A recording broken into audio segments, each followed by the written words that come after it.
What's up guys, my name is Ace, and finally, we're just a couple days away from the launch of XDefiant. And over the past several days, we have been getting little bits and pieces of information, and I really didn't want to spam the channel too much with a bunch of small videos. Instead, I wanted to wait for the information to pile up more, and now I'm going to be doing more of a recap of the information we've been getting. And there's some good stuff in here, including a talk specifically about skill-based matchmaking from the developers. So let's just dive right into this, and let's start it off with our release times and date. So this is actually releasing on Tuesday this week, May 21st, at 1 p.m. Eastern Time, and here's just the time zone map that they provided for us, so you guys can find your time zone and base it off of that. Honestly, I wouldn't be super surprised if they turn their servers on a little bit early even, just so people can trickle in a bit more, although this is releasing on a weekday, so maybe that will already handle that so they don't get completely overloaded the moment the servers go live. It is also worth noting you are able to preload now, I believe on all platforms. So if you are looking forward to playing XDefiant, I definitely recommend getting that preload set up now.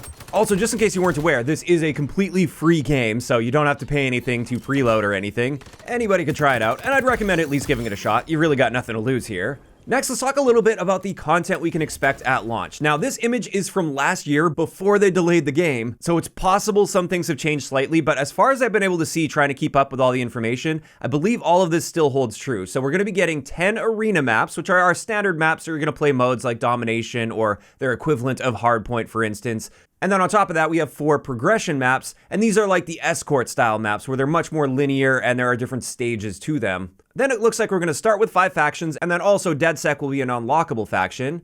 We will have 5 different modes and 24 weapons for the launch of the preseason. After that, let's look at our year 1 roadmap for the game. Again, this image is from the same time last year before the game was delayed. To my knowledge, all of this is still holding true. They haven't really changed anything, at least not drastically when it comes to this. So we're going to have 4 seasons throughout the year, and every new season will come with a new faction, 3 new weapons, 3 new maps, and 90 Battle Pass tiers. And something they did mention recently is we're actually going to be getting 1 map every month. And the developers actually mentioned they already completed almost all of the year 1 content, and they're already working on our year 2 content. So it looks like at least for the next year, they're completely committed to providing this year 1 content. And that should keep things pretty fresh. But on top of this, they are going to be adding new modes as time goes on. Something they won't have in the game at launch, for instance, is a search and destroy style mode. However, they have stated multiple times that we will be getting that post-launch. And then another thing that has been mentioned in the past as well, there have been discussions surrounding this with developers. This would be a mode that doesn't have all of the crazy abilities and everything. Something a little more bare bones, a little more like Call of Duty. And I know for many people, myself included, that's a mode that we would be very interested in at least trying out with XDefiant. Now, let's move on to the matchmaking section of this, which is going to be very interesting. The first thing I want to go over is the matchmaking blog, where they outlined exactly how they're going to handle their matchmaking and how they're prioritizing each variable. So for casual play, like regular public matches, not ranked play, number 1 is latency. So it's always going to prefer similar pings. Number 2 is blocked players, so it'll restrict matchmaking between any players currently avoiding one another through blocking.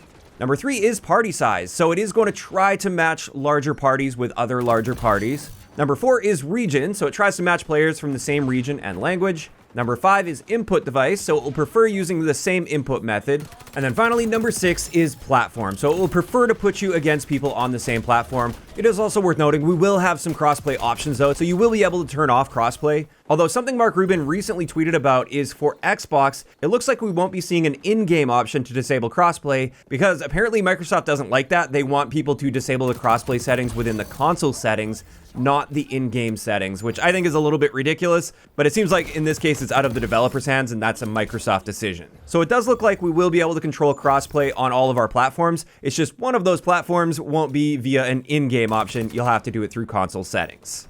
So that's how they're handling casual matchmaking, and you might notice there's nothing in there at all related to skill, and that's true. There is no skill-based matchmaking whatsoever in casual matches. And we'll dive a bit more into that in just a little bit. First, I do want to cover ranked play matchmaking. Now with this one, number 1 on the list is your ranked points. So this is your in-game skill rating for ranked play. So it will only match you within an acceptable ranked range. And it seems like that's going to be quite strict since this is number 1 on the list. But after that, then we have latency, then party size, then region, then input device, and then finally platform. And so far, at least on paper, this all looks perfect to me. This is exactly how things should be done, at least in my opinion. And then there's just a couple additional things they mentioned here when it comes to matchmaking that I wanted to touch on quickly. The first thing is team balancing. So in casual play, while there's no skill-based matchmaking to determine which lobby you get into, your skill rating still will come into play in casual matches when it comes to how teams are balanced. So once the lobby is already put together, then it's going to be balancing the teams out. And this is just to try to minimize the number of crazy blowout matches that you experience. I am curious to see how they end up handling this one, because I think sometimes team balancing can be taken too far. Like if you have one really good player in a match, it is really frustrating, especially in objective game modes, to then have to put all of the worst players in the lobby on that person's team, and now it's essentially one player versus 6, while the rest of his team is just feeding kills over and over to the enemy team. So we'll see how this one goes. I do think, of course, team balancing is an important element, especially when you don't have skill-based matchmaking. You do need to balance teams to some degree. I just hope they don't take it way too far to the point where if you're a really good player, the weight of the entire match just always falls on your shoulders game after game after game. As for the next thing they mention here is input device lock. So for some playlists, most notably ranked play, when you start matchmaking while using one device, that input device gets locked. So you can't like start matchmaking with controller and then just swap over to your mouse and keyboard and then play on your mouse and keyboard. Once you start matchmaking with a controller, you're locked in with that controller.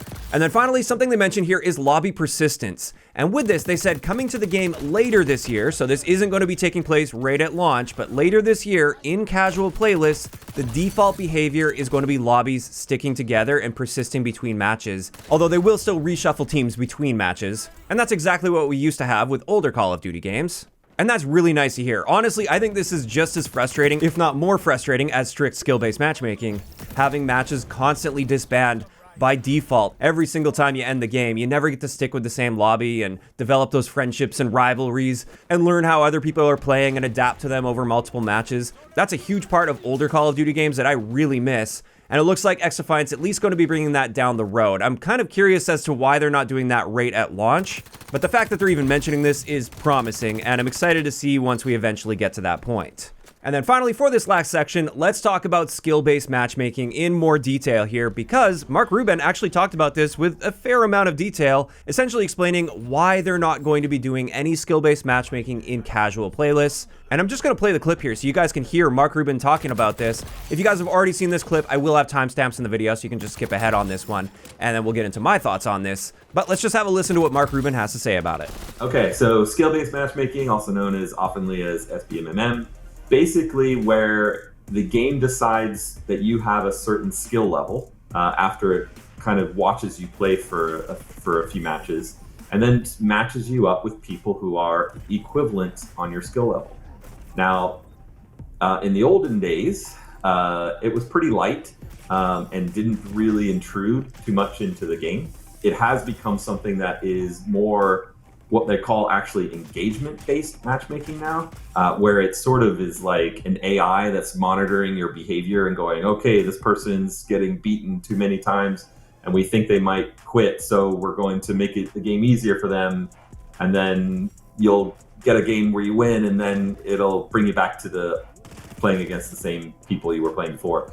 And the thing with all that, besides the whole sort of morality of it, is that I think it creates a stale experience, right? Like you keep playing against the same exact people, not the same exact people specifically, but the same exact type of player. You lose out on all the fun variety that I think a lot of the old school shooters had. Like you jump into a match and you can see a guy in there who's just wrecking, right? And he is just absolutely destroying, and you're kind of having fun with it because he's just so good, or she. And then you get into another game where you're the person who's wrecking, right? Like, and that experience, that variety is really what I think is missing in a lot of some of the modern arcade shooters. And I think it's something that we really feel is important to bring back to first-person shooters. So there we go. To me, it sounds like Mark Rubin is really in touch with the true issues and complaints that people have with the more modern skill-based matchmaking systems we've been seeing in many first-person shooters, especially something like Call of Duty. Some of the key components that he pointed out here are, first off, variety. Variety is super important, so it's not like you're playing the same types of players game after game after game, and essentially having to use all of the same strategies and the same meta weapons every single game just to be able to keep up. Also, he touched on the fact that it can be a good thing to see people that are really going off in a match, and sometimes you're that person that gets to really go off in a match. And I think that can be great as well. Why try really hard to get good at something if you never really get to see the in-game results of all of that time and effort that you put into improving? And then on top of that, he also mentioned engagement-based matchmaking. And that's another big frustration with the more modern systems, is it feels like there's an algorithm in the background that's controlling your highs and lows. It's deciding when it's time for you to have a really good match, when it's time for you to struggle a lot more and have a really difficult match. And it's not organic when it comes to that. And he even mentioned the morality of that. I do consider that to be immoral in a lot of ways because you're not getting an organic experience. You have a hidden algorithm in the background controlling that, and it's not transparent. You don't get to see what it's doing. It's just controlling and manipulating your matchmaking experience on the back end. So it's good to see that he seems to understand the root of the issues that many people have with more modern matchmaking systems, and I'm very excited to see how this goes with a game committing to this from the beginning. I'm curious to see if this experiment will be successful or not. Because on one hand, yes, we've got a ton of pushback against the modern matchmaking systems that many games are using, and I know that's a huge selling point for XDefiant. I know many people are very excited for this fact alone that there will be no skill-based matchmaking in casual matches, and that's definitely appealing to a lot of people out there. On the other hand though, who knows? It could be a total flop. Maybe it ends up pushing all of the more casual players away from the game so they have no interest in playing because they're used to being protected so much by more modern matchmaking systems, and in many cases they don't even know that this is happening, so they think that they're much better than they actually are. So then if they try to come over to a game like XDefiant that has no skill-based matchmaking, they might be in for a really rude awakening where they just get stomped on, which will then push them away from the game, leaving only the more hardcore dedicated players that tend to be really good at the game. And if those are the only players left playing the game, then you have pretty much the same situation where every match is super competitive and you're playing the same types of players over and over again. And honestly, I'm just curious to see how this plays out. I think it could go either way, or maybe it doesn't go to either extreme and it's just somewhere in the middle. At the very least, I think this is going to be an excellent experiment. I'm glad that there is a game out there that's going to be trying this out. Because if it does end up working out, if it does end up being successful, maybe that will encourage at least some changes throughout the industry for the other games that many people are extremely frustrated with. So time will definitely tell on that. I'm very excited to see how things pan out when it comes to XDefiant. I'm definitely looking forward to this game finally launching this week. I'm going to be playing it quite a bit throughout the week, as much as I can squeeze in, and I will be streaming it on my Twitch channel as well, although unfortunately not on the release date. I just have an appointment that day that can't be moved. And also, when it comes to content on this channel, I'm definitely going to be making some XDefiant content. I'll make some tip content, some breakdown content. I'm going to see how it pans out. I'm really going to try to also make sure that I'm not completely taking over the channel with XDefiant content. There will still be Call of Duty videos mixed in there, so don't panic if you see a bunch of XDefiant videos this week. I have no intention of becoming an XDefiant YouTuber, an XDefiant channel. I just want to provide some tips and see how things go on YouTube. And if it does happen to go really well, maybe I'll reboot a second channel and I can focus more on XDefiant videos for a second channel rather than the main one. But with that, this is where I'm curious to hear from you guys in those comments down below. How are you feeling about XDefiant launching this week and everything that we've seen leading up to this? Are you guys excited to check the game out, or not so much? And also, how do you feel it's going to play out when it comes to having no skill-based matchmaking in casual playlists? Do you think this is going to be a successful strategy, or do you think it's going to flop? Do you think it's not going to work out well at all? Just let me know down below. If you enjoyed the video, a like rating is always appreciated, and don't forget to subscribe for more if you haven't already. I'll talk to you guys next time.